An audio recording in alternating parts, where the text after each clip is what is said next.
ಸ್ನೇಹಿತರೆ ನಮಸ್ಕಾರ. ಈ ಬೇಸಿಕ್ ಪೈಥಾನಿನ 3ನೇ ಸೆಷನ್ಗೆ ನಿಮಗೆಲ್ಲ ಸ್ವಾಗತ. ಈ ಕಳೆದ ಸೆಷನ್ನಲ್ಲಿ ನಾವು ಏನು ಮಾಡಿದ್ವಿ ಅಂತ ಒಂದ್ಸಲಿ ಹೇಳ್ಬಿಡ್ತೀನಿ.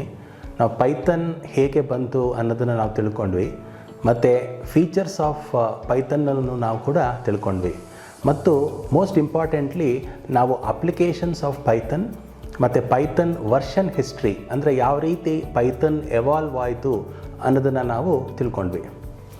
ಈ ಸೆಷನ್ನಲ್ಲಿ ನಾನು ನಿಮಗೆ ಪೈಥಾನ್ನ ನಿಮ್ಮ ಸಿಸ್ಟಮಲ್ಲಿ ಹೇಗೆ ಇನ್ಸ್ಟಾಲ್ ಮಾಡಬೇಕು ಮತ್ತು ಪೈಚಾರ್ಮನ್ನು ನಿಮ್ಮ ಸಿಸ್ಟಮಲ್ಲಿ ಹೇಗೆ ಇನ್ಸ್ಟಾಲ್ ಮಾಡಬೇಕು ಅನ್ನೋದನ್ನು ಹೇಳ್ಕೊಡ್ತೀನಿ. ಅದಕ್ಕಿಂತ ಮುಂಚೆ ಒಂದ್ಸಲಿ ಸೆಷನ್ ಆಬ್ಜೆಕ್ಟಿವ್ಸ್ನ ನೋಡಿಬಿಡೋಣ. ಸೊ ಇವತ್ತಿನ ದಿನ ನಾನು ನಿಮಗೆ ಇನ್ಸ್ಟಾಲಿಂಗ್ ಪೈಥಾನ್ ಇಂಟರ್ಪ್ರಿಟರ್ ಅದು ಹೇಗೆ ಮಾಡಬೇಕು, ಪೈಥಾನ್ ಅನ್ನೋದು ಒಂದು ಇಂಟರ್ಪ್ರಿಟರ್, ಅದನ್ನು ಹೇಗೆ ಇನ್ಸ್ಟಾಲ್ ಮಾಡಬೇಕು ಅನ್ನೋದನ್ನು ಕಲಿಯೋಣ. ಅದಾದಮೇಲೆ ಪೈಚಾರ್ಮ್ ಅನ್ನೋದನ್ನು ಹೇಗೆ ಇನ್ಸ್ಟಾಲ್ ಮಾಡಬೇಕು. ಪೈಚಾರ್ಮ್ ಅನ್ನೋದನ್ನು IDE ಅಂತ ಕೂಡ ಕರಿತೀವಿ, ಇಂಟಿಗ್ರೇಟೆಡ್ ಡೆವಲಪ್ಮೆಂಟ್ ಎನ್ವಿರಾನ್ಮೆಂಟ್ ಅಂತ. ಅದನ್ನು ಹೇಗೆ ಇನ್ಸ್ಟಾಲ್ ಮಾಡಬೇಕು ಅಂತ ಕರೆಯೋಣ. ಮತ್ತು ಆಕ್ಸೆಸಿಂಗ್ ಆನ್ಲೈನ್ ಪೈಥಾನ್ ಇಂಟರ್ಪ್ರಿಟರ್, ಇದು ತುಂಬ ಇಂಪಾರ್ಟೆಂಟು. ಒಂದು ವೇಳೆ ನಿಮಗೆ ಇನ್ಸ್ಟಾಲ್ ಮಾಡೋಕ್ಕೆ ಆಗದೇ ಇದ್ದರೆ, ಯಾವುದಾದ್ರೂ ಬೇರೆ ಕಡೆ ಸಿಸ್ಟಮ್ ಇದ್ದಾಗ ಅಥವಾ ನೀವು ಬೇರೆ ಕಡೆ ಹೋದಾಗ ಆ ಸಿಸ್ಟಮಲ್ಲಿ ಪೈಥಾನ್ ಇಲ್ಲದೇ ಇದ್ದರೆ ಯಾವ ರೀತಿ ನಾವು ಆನ್ಲೈನ್ ಇಂಟರ್ಪ್ರಿಟರ್ ಮುಖಾಂತರ ನಾವು ಈ ಪೈಥಾನ್ ಪ್ರೋಗ್ರಾಮ್ನ ಎಕ್ಸಿಕ್ಯೂಟ್ ಮಾಡ್ಬೋದು ಅನ್ನೋದು ಕೂಡ ನಾನು ನಿಮಗೆ ತೋರಿಸ್ಕೊಡ್ತೀನಿ. ಮೊದಲನೇದಾಗಿ ವಾಟ್ ಈಸ್ ಆನ್ ಇಂಟರ್ಪ್ರಿಟರ್ ಅಂತ ನಾವು ತಿಳ್ಕೊಳ್ಳೋಣ. ನೋಡಿ, ಡೆಫಿನೇಷನ್ ನೋಡಿ, it's a translator which converts high level language to machine level language. ನೋಡಿ, ಆ ವರ್ಡ್ ಟ್ರಾನ್ಸ್ಲೇಟರ್ ಅನ್ನೋ ವರ್ಡನ್ನು ನೀವು ಗಮನಿಸಬೇಕಾಗತ್ತೆ. ಒಂದು ಸೂಕ್ಷ್ಮವಾದ ವಿಷಯ ಇಲ್ಲಿ ಏನಂದರೆ, ಕಂಪ್ಯೂಟರ್ಸ್ಗೆ ಹೈ ಲೆವೆಲ್ ಲ್ಯಾಂಗ್ವೇಜ್ ಅರ್ಥ ಆಗಲ್ಲ. ನಾವು ಯಾವುದೇ ಕಂಪ್ಯೂಟರ್ ಲ್ಯಾಂಗ್ವೇಜ್ ನಾವು ಯೂಸ್ ಮಾಡ್ತೀವಿ ಅದನ್ನು ಹೈ ಲೆವೆಲ್ ಲ್ಯಾಂಗ್ವೇಜ್ ಅಂತ ಕರಿತೀವಿ. ಕಂಪ್ಯೂಟರ್ಸ್ಗೆ ಅರ್ಥ ಆಗೋದು ಮಿಷಿನ್ ಲೆವೆಲ್ ಲ್ಯಾಂಗ್ವೇಜ್ ಮಾತ್ರ. ಈ ಮಿಷಿನ್ ಲೆವೆಲ್ ಲ್ಯಾಂಗ್ವೇಜ್ ಅಂದ್ರೇನು? It is A combinations of once and zeros ಅಲ್ಲಿ ಇರುತ್ತೆ ಈ ಮಿಷಿನ್ ಲೆವೆಲ್ ಲ್ಯಾಂಗ್ವೇಜ್. ಸೊ ನಾವು ಕಂಪ್ಯೂಟ್ರಿಗೆ ನಮ್ಮ ಮಿಷಿನ್ ಲೆವೆಲ್ ಲ್ಯಾಂಗ್ವೇಜಸಲ್ಲಿ ಇನ್ಸ್ಟ್ರಕ್ಷನ್ಸ್ ಕೊಡಬೇಕಂದ್ರೆ ತುಂಬ ಕಷ್ಟ ಆಗುತ್ತೆ. ನಾನೊಂದು ಪ್ರೋಗ್ರಾಮ್ ಬರೀಬೇಕು, ಬರೀ ಒನ್ಸ್ ಆ್ಯಂಡ್ ಝೀರೋಸಲ್ಲೇ ಪ್ರೋಗ್ರಾಮ್ ಬರೀಬೇಕು ಅಂದರೆ ಅದು ತುಂಬಾ ಕಷ್ಟ. ಹೀಗಾಗಿ ಹೈ ಲೆವೆಲ್ ಲ್ಯಾಂಗ್ವೇಜಲ್ಲಿ ನಾನು ಪ್ರೋಗ್ರಾಮ್ನ ಬರಿತೀನಿ. ಟ್ರಾನ್ಸ್ಲೇಟರ್ ಅನ್ನೋದು ಏನು ಮಾಡುತ್ತೆ, ಈ ಹೈ ಲೆವೆಲ್ ಲ್ಯಾಂಗ್ವೇಜಿಂದ ಮಿಷಿನ್ ಲೆವೆಲ್ ಲ್ಯಾಂಗ್ವೇಜಿಗೆ ಕನ್ವರ್ಟ್ ಮಾಡುತ್ತೆ. ಈ ಟ್ರಾನ್ಸ್ಲೇಟರ್ಸಲ್ಲಿ 2 ವಿಧ, ಒಂದು ಕಂಪೈಲರು, ಒಂದು ಇಂಟರ್ಪ್ರಿಟರ್ ಅಂತ. ಕಂಪೈಲರ್ ಬಗ್ಗೆ ನಮಗೆ ಅಷ್ಟೊಂದು ಮಾಹಿತಿ ಬೇಡ ಈ ಪ್ರೋಗ್ರಾಮಲ್ಲಿ. ಇಂಟರ್ಪ್ರಿಟರ್ ಅಂದರೆ ಏನು ಅಂತ ತಿಳ್ಕೊಳ್ಳೋಣ. ಇಂಟರ್ಪ್ರಿಟರ್ ಅಂದರೆ, ಇವಾಗ ನೀವೊಂದು ಪ್ರೋಗ್ರಾಮಲ್ಲಿ ಒಂದು 5 ಇನ್ಸ್ಟ್ರಕ್ಷನ್ಸ್ ಬರೆದಿರ್ತೀರಾ ಅಂತ ಹೇಳ್ಕೊಳ್ಳೋಣ. ಒಂದೊಂದೇ ಇನ್ಸ್ಟ್ರಕ್ಷನನ್ನು ತೊಗೊಂಡು, ಹೈ ಲೆವೆಲ್ ಲ್ಯಾಂಗ್ವೇಜಲ್ಲಿರೋ ಇನ್ಸ್ಟ್ರಕ್ಷನ್ನ ತೊಗೊಂಡು ಮಿಷಿನ್ ಲೆವೆಲ್ ಲ್ಯಾಂಗ್ವೇಜ್ಗೆ ಕನ್ವರ್ಟ್ ಮಾಡ್ತಾ ಹೋಗುತ್ತೆ, ಲೈನ್ ಬೈ ಲೈನ್. ಇದಕ್ಕೆ ನಾವು ಇಂಟರ್ಪ್ರಿಟೇಷನ್ ಅಂತ ಕರಿತೀವಿ. ಆದ್ದರಿಂದ ಪೈಥಾನ್ನ ಇಂಟರ್ಪ್ರಿಟರ್ ಅಂತ ಕೂಡ ನಾವು ಕರಿಬೋದು. ಸೊ ಇಂಟರ್ಪ್ರಿಟರ್ ಅಂದರೆ ಏನು ಅಂತ ನಿಮಗೆ ಅರ್ಥ ಆಯಿತು. ಇವಾಗ ನಾವು ಪೈಥಾನ್ ಪ್ರೋಗ್ರಾಮ್ನ ಎಕ್ಸಿಕ್ಯೂಟ್ ಮಾಡಬೇಕಾದ್ರೆ ಮೊದಲನೇದಾಗಿ ಪೈಥಾನ್ ಇಂಟರ್ಪ್ರಿಟರ್ ಬೇಕೇ ಬೇಕು. ಇನ್ನು ಎರಡನೇದು IDE ಕೂಡ ಬೇಕು. IDE ಅಂದ್ರೇನು? IDE ಅಂದರೆ ಇಂಟಿಗ್ರೇಟೆಡ್ ಡೆವಲಪ್ಮೆಂಟ್ ಎನ್ವೈರನ್ಮೆಂಟ್. ಅಂದರೆ ಇದು ಒಂದು ಥರ ಟೂಲ್ ಇದ್ದಂಗೆ. ಇದು ಪ್ರೋಗ್ರಾಮರ್ಸ್ಗೆ ತುಂಬ ಸಹಕಾರಿಯಾಗುತ್ತೆ. ಒಂದು ಪ್ರೋಗ್ರಾಮ್ ಬರಿಬೇಕಾದ್ರೆ ಇದು ಎಲ್ಲ ಒಂದು ಕಡೆನೇ ತಂದು ಕೊಡುತ್ತೆ ನಮಗೆ. ಲೈಬ್ರರೀಸ್ ಇರ್ಬೋದು, ಅಥವಾ ಫಂಕ್ಷನ್ಸ್ ಇರ್ಬೋದು, ಅಥವಾ ಪ್ರೋಗ್ರಾಮ್ ಬರಿಬೇಕಾದ್ರೆ ಏನಾದರೂ ನಾವು ತಪ್ಪು ಮಾಡಿದ್ರೆ ಎಲ್ಲಿ ತಪ್ಪು ಮಾಡಿಟ್ಟಿದ್ದೀವಿ ಅಂತ ಸಜೆಷನ್ಸ್ ಕೊಡೋದಿರ್ಬೋದು. ಇದೆಲ್ಲ ಅದು ನಮಗೆ ಹೇಳುತ್ತೆ. ಅದಕ್ಕೆ ಇದನ್ನು ಇಂಟಿಗ್ರೇಟೆಡ್ ಡೆವಲಪ್ಮೆಂಟ್ ಎನ್ವಿರಾನ್ಮೆಂಟ್ ಅಂತ ಕೂಡ ಕರಿತೀವಿ. ಇದನ್ನು ಕೂಡ ನಾವು ಇನ್ಸ್ಟಾಲ್ ಮಾಡಬೇಕಾಗತ್ತೆ. ಯಾಕೆಂದರೆ ಪೈಥಾನ್ ಒಂದೇ ಇನ್ಸ್ಟಾಲ್ ಮಾಡಿದ್ರೆ ನಾವು ಪ್ರೋಗ್ರಾಮ್ಸ್ ಬರಿಬೋದು, ಆದರೆ ಇಂಟಿಗ್ರೇಟೆಡ್ ಡೆವಲಪ್ಮೆಂಟ್ ಎನ್ವೈರನ್ಮೆಂಟ್ ಇದ್ದಾಗ ಆ ಪೈಥಾನ್ ಪ್ರೋಗ್ರಾಮ್ ಬರೆಯೋದು ನಮಗೆ ತುಂಬ ಸುಲಭವಾಗಿ ಕೂಡ ಕಾಣುತ್ತೆ. ಸೊ ಹೀಗಿರುವಾಗ ಯಾವ ರೀತಿ ನಾವು ಇವಾಗ ಇನ್ಸ್ಟಲೇಷನ್ ಮಾಡಬೇಕು, ಇನ್ಸ್ಟಲೇಷನ್ ಸ್ಟೆಪ್ಸ್ ಏನು ಅಂತ ನೋಡೋಣ. ಮೊದಲು ನಾವೇನು ಮಾಡಬೇಕು, ಈ ಸೈಟ್ಗೆ ಹೋಗಬೇಕು. python.org ಅನ್ನೋ ಒಂದು ಸೈಟು. ನೋಡಿ, 2 ಸ್ಟೆಪ್ಸ್ ಕೊಟ್ಟಿದ್ದೀನಿ ನಾನು. ಮೊದಲನೇ step download and install Python. ಆ ಪೈಥಾನ್ ಇಂಟರ್ಪ್ರಿಟರ್ನ ಮೊದಲು ನಾವು ಡೌನ್ಲೋಡ್ ಮಾಡಬೇಕು. ಡೌನ್ಲೋಡ್ ಮಾಡಿದ್ಮೇಲೆ ಆ ಡೌನ್ಲೋಡ್ ಮಾಡಿರೋ ಫೈಲ್ನ ನಾವು ಇನ್ಸ್ಟಾಲ್ ಮಾಡಬೇಕು. ಇನ್ನು 2ನೇ ಸ್ಟೆಪ್ಪು, ಈ IDE ಅಂತ ನಾನು ಏನು ಹೇಳ್ತಾ ಇದ್ದೆ, ಆ ಪೈಚಾರ್ಮ್ ಅನ್ನೋ IDE, ಅದನ್ನು ಡೌನ್ಲೋಡ್ ಮಾಡಬೇಕು. ಡೌನ್ಲೋಡ್ ಮಾಡಿದ್ಮೇಲೆ ಅದನ್ನು ಕೂಡ ನಾವು ಇನ್ಸ್ಟಾಲ್ ಮಾಡಬೇಕು. ಸೊ ಇವಾಗ 2 ಪ್ರೋಗ್ರಾಮ್ಸನ್ನು ನಾವು ಇನ್ಸ್ಟಾಲ್ ಮಾಡಬೇಕು. ಒಂದು ಪೈಥಾನ್, ಅದನ್ನು ಇನ್ಸ್ಟಾಲ್ ಮಾಡಬೇಕಾದ್ರೆ ಆ ಸೈಟ್ ಕೂಡ ನಿಮಗೆ ಕಾಣಿಸ್ತಾ ಇದೆ. www.python.org ಈ ಸೈಟ್ಗೆ ಹೋಗಿ ಇನ್ಸ್ಟಾಲ್ ಮಾಡಬೇಕು, ಡೌನ್ಲೋಡ್ ಮಾಡಿ ಇನ್ಸ್ಟಾಲ್ ಮಾಡಬೇಕು. ಆಮೇಲೆ ನೆಕ್ಸ್ಟು JetBrains ಅನ್ನೋ ಸೈಟ್ಗೆ ಹೋಗಿ ಆ ಪೈಚಾರ್ಮ್ ಅನ್ನೋ ಒಂದು ಅಪ್ಲಿಕೇಶನ್ IDEನ ಡೌನ್ಲೋಡ್ ಮಾಡಿ ಇನ್ಸ್ಟಾಲ್ ಮಾಡಬೇಕು. ನಾನಿವಾಗ ನಿಮಗೆ ಎರಡನ್ನೂ ಡೌನ್ಲೋಡ್ ಮಾಡೋದು ಹೇಗೆ, ಇನ್ಸ್ಟಾಲ್ ಮಾಡೋದು ಹೇಗೆ ಅಂತ ತೋರಿಸ್ತೀನಿ. ನೀವು ಅದೇ ಸ್ಟೆಪ್ಸ್ನ ಫಾಲೋ ಮಾಡ್ಬೋದು. ಬನ್ನಿ ಇವಾಗ ಇಂಟರ್ನೆಟ್ ಎಕ್ಸ್ಪ್ಲೋರರ್ ಅಥವಾ ಗೂಗಲ್ ಕ್ರೋಮ್ ಯಾವುದೇ ಬ್ರೌಸರ್ ಇದ್ದರೆ ಆ ಬ್ರೌಸರಲ್ಲಿ ಯಾವ ರೀತಿ ನಾವು ಪೈಥನ್ನ ಡೌನ್ಲೋಡ್ ಮಾಡಿ ಇನ್ಸ್ಟಾಲ್ ಮಾಡೋದು ಅಂತ ನೋಡೋಣ. ನೋಡಿ, ಇವಾಗ ಗೂಗಲ್ ಕ್ರೋಮ್ನ ನಾನು ಓಪನ್ ಮಾಡಿದ್ದೀನಿ. ಇದು ಬ್ರೌಸರ್. ಗೂಗಲ್ ಕ್ರೋಮ್ನ ನಾವು ಬ್ರೌಸರ್ ಅಂತ ಕೂಡ ಕರಿತೀವಿ. ಇಲ್ಲಿ ಸರ್ಚ್ ಆಪ್ಷನ್ನಲ್ಲಿ ನೀವೇನು ಬರಿಬೋದು, ಪೈಥನ್ ಡೌನ್ಲೋಡ್ ಅಂತ ಬರಿಬೋದು. ಆಲ್ರೆಡಿ ಅದು ತೋರಿಸ್ತಾ ಇದೆ ಪೈಥನ್ ಡೌನ್ಲೋಡ್ ಅಂತ. ನೋಡಿ, ಮೊದಲನೇ ಆಪ್ಷನ್ನೇ ಡೌನ್ಲೋಡ್ ಪೈಥನ್. ನೋಡಿ, ಅದು ಯಾವ ಸೈಟಲ್ಲಿ ಬರ್ತಾ ಇದೆ, python.org ಸೈಟಿಂದ ಬರ್ತಾ ಇದೆ. ಸೊ ಡೌನ್ಲೋಡ್ ಪೈಥನ್ ಮೇಲೆ ಕ್ಲಿಕ್ ಮಾಡಿ. ಕ್ಲಿಕ್ ಮಾಡಿದಾಗ ಈ ಸೈಟಿಗೆ ನಿಮ್ಮನ್ನ ಕರ್ಕೊಂಡು ಹೋಗುತ್ತೆ. ಈ ಸೈಟಲ್ಲಿ ನಿಮಗೆ ನೋಡ್ಬೋದು ದ ಲೇಟೆಸ್ಟ್ ವರ್ಷನ್ ಆಫ್ ಪೈಥನ್ನ ನೀವು ನೋಡ್ಬೋದು. ಡೌನ್ಲೋಡ್ 3.10. ನೋಡಿ, ಇದು ಲೇಟೆಸ್ಟ್ ವರ್ಷನ್ ಆಫ್ ಪೈಥನ್. ಇವತ್ತಿಗೆ ಇದು ಲೇಟೆಸ್ಟ್ ವರ್ಷನ್. ನಾಳೆ ದಿನ ಈ ವರ್ಷನ್ ಚೇಂಜ್ ಆಗ್ಬೋದು ಅಥವಾ ಇನ್ನು 3 ತಿಂಗಳು ಇದೇ ವರ್ಷನ್ ಇರ್ಬೋದು. ಅದು ನಮ್ಮ ಕೈಲಿಲ್ಲ, ಅದು ಕಮ್ಯುನಿಟಿ ಕೈಲಿರುತ್ತೆ, ಪೈಥನ್ ಡೆವಲಪ್ಮೆಂಟ್ ಕಮ್ಯುನಿಟಿ ಕೈಲಿರುತ್ತೆ. ಸೊ ನಾವು ಇವಾಗ ಲೇಟೆಸ್ಟ್ ವರ್ಷನ್ನೇ ನಾವು ಡೌನ್ಲೋಡ್ ಮಾಡೋಣ. ಸೊ ಇದ್ರ ಮೇಲೆ ಕ್ಲಿಕ್ ಮಾಡೋಣ. ಇವಾಗ ಕ್ಲಿಕ್ ಮಾಡಿದಾಗ ನೋಡಿ ಅಲ್ಲಿ ಡೌನ್ಲೋಡ್ ಆಗ್ತಾ ಇದೆ. ಡೌನ್ಲೋಡ್ ಆಗೋವರೆಗೂ ಸ್ವಲ್ಪ ನಾವು ವೆಯ್ಟ್ ಮಾಡೋಣ ಮತ್ತು ಕಾಯೋಣ.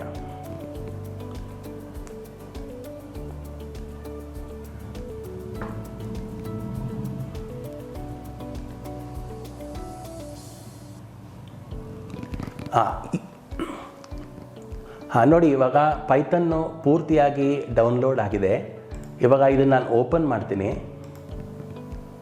ಓಪನ್ ಮಾಡಿದಾಗ ಇವಾಗ ಒಂದು ನನಗೆ ಡೈಲಾಗ್ ಬಾಕ್ಸ್ ಬರ್ತಾ ಇದೆ, ಇನ್ಸ್ಟಾಲ್ ಪೈಥನ್ 3.1.0 64 ಬಿಟ್. ಇದು ನಿಮ್ಮ ಕಂಪ್ಯೂಟರ್ದು ಒಂದು ಕಾನ್ಫಿಗರೇಷನ್ನು. ಇದನ್ನು ನೀವು ನೋಡ್ಕೋಬೇಕಾಗತ್ತೆ, 32 ಬಿಟ್ ಕಂಪ್ಯೂಟರ ಅಥವಾ 64 ಬಿಟ್ ಕಂಪ್ಯೂಟರ್ ಅಂತ. ಬಹುತೇಕ ಇವಾಗ ಎಲ್ಲ ಕಂಪ್ಯೂಟರ್ಸು 64 ಬಿಟ್ ಆಗಿರೋದ್ರಿಂದ ಈ 64 ಬಿಟ್ ಪೈಥನ್ನೇ ನಾನು ಡೌನ್ಲೋಡ್ ಮಾಡಿದ್ದೀನಿ. ಇವಾಗ ಇಲ್ಲಿ ನಿಮಗೆ ಆಪ್ಷನ್ಸ್ ತೋರಿಸ್ತಾ ಇದೆ, ಇನ್ಸ್ಟಾಲ್ ನೌ, ಕಸ್ಟಮೈಸ್ ಇನ್ಸ್ಟಾಲೇಷನ್ ಅಂತ.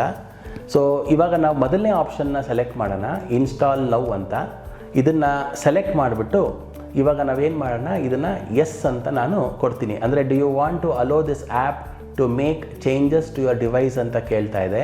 ನಾನು ಎಸ್ ಅಂತ ಹೇಳಿ ಇದಕ್ಕೆ ನಾನು ಕನ್ಫರ್ಮೇಷನ್ ಕೊಡ್ತಾ ಇದ್ದೀನಿ. ಸೊ ಇನ್ಸ್ಟಲೇಷನ್ ನಡೀತಾ ಇದೆ. ಇದು ಸೆಟಪ್ ಪೂರ್ತಿಯಾಗಲಿ ಮುಗಿಲಿ ನೋಡೋಣ.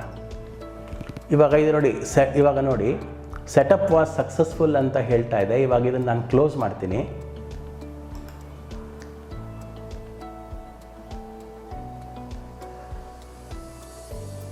ಈಗ ಪೈಥನ್ನು ಸಕ್ಸಸ್ಫುಲ್ ಆಗಿ ಇನ್ಸ್ಟಾಲ್ ಆಗಿದೆ.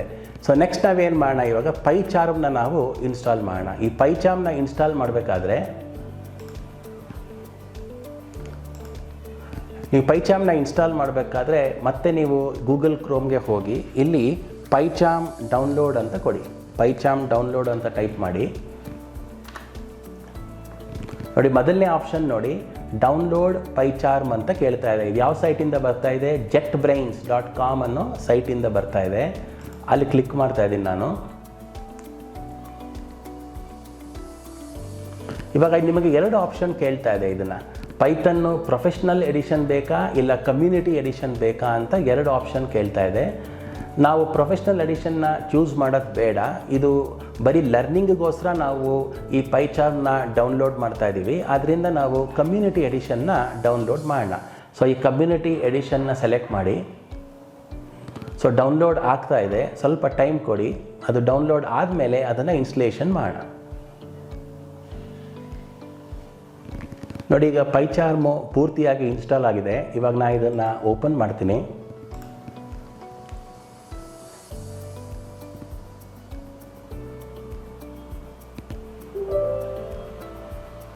ಇವಾಗ ಇದು ಕೇಳ್ತಾ ಇದೆ, do you want to allow this app to make changes to your device ಅಂತ. ಎಸ್ ಅಂತ ನೀವು ಹೇಳಿ. ಇವಾಗ ಇದು ಇನ್ಸ್ಟಲೇಷನ್ ವಿಝರ್ಡ್ ಅಥವಾ ಇನ್ಸ್ಟಲೇಷನ್ ಡೈಲಾಗ್ ಬಾಕ್ಸ್ ನಮಗೆ ಕೊಡ್ತಾ ಇದೆ. ನೆಕ್ಸ್ಟ್ ಅನ್ನೋದನ್ನು ಪ್ರೆಸ್ ಮಾಡಿ. ಎಲ್ಲಿ ಪೈಥನ್ನ ಇನ್ಸ್ಟಾಲ್ ಮಾಡಬೇಕು ಅಂತ ಕೇಳ್ತಾ ಇದೆ. ಪ್ರೋಗ್ರಾಮ್ ಫೈಲ್ಸ್ ಅನ್ನೋ ಒಂದು ಫೋಲ್ಡರಲ್ಲಿ ಪೈಥನ್ನ ಇನ್ಸ್ಟಾಲ್ ಮಾಡೋಣ. ಒಂದು ವೇಳೆ ನಿಮಗೆ ಬೇರೆ ಒಂದು ಫೋಲ್ಡರಲ್ಲಿ ಇನ್ಸ್ಟಾಲ್ ಮಾಡಬೇಕು ಅಂದರೆ ಆ ಬ್ರೌಸ್ ಅನ್ನೋದ್ರ ಮೇಲೆ ಕ್ಲಿಕ್ ಮಾಡಿ ನಿಮಗೆ ಬೇರೆ ಅಥವಾ ಫೋಲ್ಡರ್ ಅಥವಾ ಡ್ರೈವ್ನಲ್ಲಿ ಕೂಡ ನೀವು ಇನ್ಸ್ಟಾಲ್ ಮಾಡ್ಬೋದು. ಇವಾಗ ಇಲ್ಲಿ ನಿಮಗೆ ಕೆಲವೊಂದು ಆಪ್ಷನ್ಸ್ನ ನಾವು ಕೇಳ್ತಾ ಇದ್ದೇವೆ.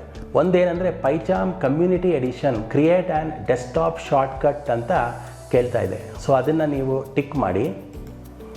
ಆಮೇಲೆ add open folder as a project ಅಂತ ಕೂಡ ಕೇಳ್ತಾ ಇದೆ. ಅದೇನು ನೀವು ಕ್ಲಿಕ್ ಮಾಡೋ ಅವಶ್ಯಕತೆ ಇಲ್ಲ.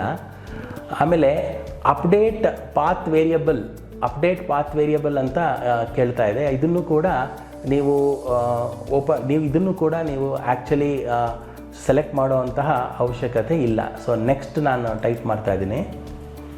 ಇಲ್ಲಿ ನೀವು ಯಾವುದು ಮೆನುಲಿ ನಿಮಗೆ ಪೈಚಾಮ್ ಬೇಕು ಅಂತ ಕೇಳ್ತಾ ಇದೆ. ಸೊ ಜೆಟ್ ಬ್ರೈನ್ಸ್ ಅನ್ನೋ ಒಂದು ಆಪ್ಷನ್ ತೊಗೊತಾ ಇದೆ ಸ್ಟಾರ್ಟ್ ಮೆನುವಲ್ಲಿ. ಇದು ಹಾಗೇ ಇರಲಿ. ಇವಾಗ ಇನ್ಸ್ಟಲೇಷನ್ ನಾವು ಕೊಡೋಣ. ಇನ್ಸ್ಟಲೇಷನ್ ಕೊಟ್ಟಾಗ ಇನ್ಸ್ಟಲೇಷನ್ ಪ್ರೋಸೆಸ್ ಇವಾಗ ಸ್ಟಾರ್ಟ್ ಆಗಿದೆ. ಇದು ಸ್ವಲ್ಪ ಟೈಮ್ ತೊಗೊಳುತ್ತೆ. ಕಂಪ್ಲೀಟಾಗಿ ಪೂರ್ಣವಾಗಿ ಇದು ಇನ್ಸ್ಟಲೇಷನ್ ಆಗಲಿ. ಆಮೇಲೆ ಇದನ್ನು ಹೆಂಗೆ ಓಪನ್ ಆಗುತ್ತೆ ಅಂತ ನಾನು ನಿಮಗೆ ತೋರಿಸ್ಕೊಡ್ತೀನಿ. ಈಗ ನೋಡಿ, ಇವಾಗ completing PyCharm community edition setup ಅಂತ ಕೇಳ್ತಾ ಇದೆ. ಸೊ ಇಲ್ಲಿ click finish to setup or run PyCharm community edition ಅಂತ ಕೂಡ ಕೇಳ್ತಾ ಇದೆ. ಇವಾಗ ನಾವು ಇದನ್ನು ಚೆಕ್ ಮಾಡಿದ್ರೆ ಫಿನಿಶ್ ಅಂತ ಕೊಟ್ಟರೆ ಆಟೋಮೆಟಿಕ್ಕಾಗಿ ನಮ್ಮದು ಪೈಚಾಮ್ ಈಗ ಓಪನ್ ಆಗುತ್ತೆ. ಸೊ ಇವಾಗ ಇಲ್ಲಿ ಒಂದು ಕ್ವಶನ್ ಕೇಳ್ತಾ ಇದೆ, ಇಂಪೋರ್ಟ್ ಪೈಚಾಮ್ ಸೆಟ್ಟಿಂಗ್ಸ್ ಅಂತ ಕೇಳ್ತಾ ಇದೆ.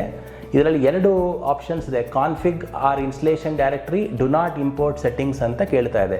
So do not import settings ಅಂತ ಇವಾಗ ನಾವು ಕೊಡೋಣ. ಇವಾಗ ನೋಡಿ ಪೈಚಾಮ್ ಓಪನ್ ಆಗ್ತಾ ಇದೆ. 2021.2 ಕಮ್ಯುನಿಟಿ ಎಡಿಷನ್ನು, ಇದು ವರ್ಷನ್ ನಂಬರ್ ಆಫ್ ಪೈಚಾಮ್. ಸೊ ಈಗ ಪೈಚಾಮ್ ಓಪನ್ ಆಯಿತು. ಇವಾಗ ಇಲ್ಲಿ ನಿಮಗೆ new project, open, get from VCS ಈ ಥರ ಎಲ್ಲ ಆಪ್ಷನ್ಸ್ ಇದೆ. ಮೊದಲನೇದಾಗಿ ನಾವು ಒಂದು ಪ್ರಾಜೆಕ್ಟ್ನ ಕ್ರಿಯೇಟ್ ಮಾಡಬೇಕು ಪೈಥನ್ನಲ್ಲಿ. ಅಂದರೆ ಯಾವುದೇ ಪೈಥನ್ ಫೈಲ್ ಅಥವಾ ಪೈಥನ್ ಪ್ರೋಗ್ರಾಮ್ನ ನಾವು ಬರೀಬೇಕಾದ್ರೆ ಒಂದು ಪ್ರಾಜೆಕ್ಟ್ನ ನಾವು ಕ್ರಿಯೇಟ್ ಮಾಡಬೇಕು. ಸೊ ಅಲ್ಲಿ ನ್ಯೂ ಪ್ರಾಜೆಕ್ಟ್ ಮೇಲೆ ನಾನು ಕ್ಲಿಕ್ ಮಾಡ್ತೀನಿ. ಈ ನ್ಯೂ ಪ್ರಾಜೆಕ್ಟ್ಗೆ ಹೆಸರು ನಾವು ಕೊಡೋಣ. ಇವಾಗ ಇಲ್ಲಿ ಬೈ ಡಿಫಾಲ್ಟ್ ಅದು ಪೈಥನ್ ಪ್ರಾಜೆಕ್ಟ್ ಅಂತ ಇದೆ. ಅದನ್ನು ನಾನು ತೆಗೆದುಬಿಟ್ಟು ಬೇಸಿಕ್ ಪೈಥನ್ ಅಂತ ಒಂದು ಪ್ರಾಜೆಕ್ಟ್ ಫೋಲ್ಡರ್ನ ಕ್ರಿಯೇಟ್ ಮಾಡೋಣ. BASIC ಬೇಸಿಕ್ ಪೈಥನ್ TRNG ಅಂತ ಕೊಡ್ತೀನಿ. TRNG ಅಂದರೆ ಟ್ರೈನಿಂಗ್ ಅಂತ ಅರ್ಥ. ಸೊ ಇಲ್ಲಿ ಇವಾಗ ಕ್ರಿಯೇಟ್ ಅಂತ ಕೊಡ್ತೀನಿ ನಾನು. ನೋಡಿ, ಇವಾಗ ಪ್ರಾಜೆಕ್ಟ್ ಎನ್ವೈರ್ನ್ಮೆಂಟು ಕ್ರಿಯೇಟ್ ಆಗ್ತಾ ಇದೆ ಇವಾಗ ಪೈಚಾರ್ಮಲ್ಲಿ. ಈ ಥರ ಒಂದು ಟಿಪ್ ಆಫ್ ದಿ ಡೇ ಅಂತ ಪೈಚಾಮ್ ಆಟೋಮೆಟಿಕ್ಕಾಗಿ ತೋರಿಸುತ್ತೆ. ಇದನ್ನು ನೀವು ಕ್ಲೋಸ್ ಮಾಡಬೇಕು ಅಂದರೆ ನೀವು ಕ್ಲೋಸ್ ಬಟನ್ನ ಪ್ರೆಸ್ ಮಾಡಿ ಇದನ್ನು ನೀವು ಆ್ಯಕ್ಚುಲಿ ಕ್ಲೋಸ್ ಮಾಡ್ಬೋದು. ಟಿಪ್ ಆಫ್ ದಿ ಡೇ ಬೇಡ ಅಂದರೆ ಇದನ್ನು ಕ್ಲೋಸ್ ಮಾಡ್ಕೊಳ್ಳಿ. ಇವಾಗ ನೋಡಿ, ನಿಮಗೆ ಬೇಸಿಕ್ ಪೈಥನ್ ಟ್ರೈನಿಂಗ್ ಅಂತ ಇಲ್ಲಿ ಪ್ರಾಜೆಕ್ಟ್ ನಿಮಗೆ ತೋರಿಸ್ತಾ ಇದೆ. ಸೊ ಇಲ್ಲಿ ನೀವು ಇವಾಗ ರೈಟ್ ಕ್ಲಿಕ್ ಮಾಡಿ ಬೇಕಾದ್ರೆ ಒಂದು ಹೊಸ ಪೈಥನ್ ಫೈಲ್ನ ಕ್ರಿಯೇಟ್ ಮಾಡಿ ನೋಡೋಣ, ಪೈಥನ್ ವರ್ಕ್ ಆಗ್ತಿದೆಯೋ ಅಲ್ವೋ ಅಂತ. ನ್ಯೂ ಪೈಥನ್ ಫೈಲ್ ಅಂತ ಕೊಡ್ತೀನಿ. ಫಸ್ಟ್ ಪ್ರೋಗ್ರಾಮ್ ನಾವು ಬರೆಯೋಣ.